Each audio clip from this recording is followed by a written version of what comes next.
Le 20 janvier 1977, Jimmy Carter devient officiellement le 39e président des États-Unis.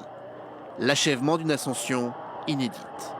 Né à Plains en Géorgie, James Earl Carter avait d'abord entamé une carrière dans la marine. Mais le décès brutal de son père l'oblige à retrouver sa famille pour s'occuper de la production familiale de cacahuètes. Au début des années 60, il fait ses premiers pas en politique, en soutenant le président Kennedy et le mouvement des droits civiques.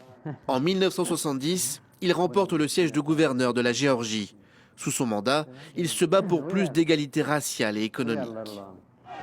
Mais au bout de quelques années, son ambition se porte vers un nouvel objectif, la Maison-Blanche. And I pray that I can live up to your confidence and never disappoint you. Au-delà de la Géorgie, Jimmy Carter est encore méconnu du public. Mais il profite des traumatismes liés au scandale du Watergate et à la guerre du Vietnam pour proposer un mode de gouvernance plus progressiste. Face au président sortant Gerald Ford, il crée la surprise en accédant à la Maison-Blanche. Une fois installé, il s'attaque à deux dossiers majeurs, la maîtrise de l'inflation et la relance de la croissance dans un contexte miné par les chocs pétroliers. Point d'orgue de sa politique étrangère, les accords historiques de Camp David, instaurant la paix entre Israël et l'Égypte après des années de conflits. Mais en 1979, la révolution islamique en Iran va porter un coup à l'image du président Carter. Le Shah, allié des États-Unis, quitte le pays sous la pression populaire. En novembre, l'attaque de l'ambassade américaine à Téhéran par des étudiants marque un tournant. 52 personnes sont gardées en otage pendant 444 jours.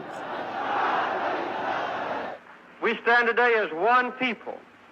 We are dedicated to the principles and the honor of our nation. We've taken no action which would justify concern among the people or among the government of Iran. Aux yeux des Américains, Carter apparaît comme un président faible. Son échec sera l'une des causes de sa défaite en 1980 face à Ronald Reagan. Après la Maison-Blanche, il fonde le Centre Carter qui se donne pour mission de défendre la démocratie, mettre fin au conflit et lutter pour une sécurité sociale accessible à tous. En 2002, il reçoit le prix Nobel de la paix pour l'ensemble de son travail humanitaire. Alors que la présidence Carter reste encore un échec aux yeux d'une partie de l'opinion américaine, beaucoup saluent son travail dans l'humanitaire et la diplomatie, faisant de lui l'un des anciens présidents américains les plus appréciés à l'étranger.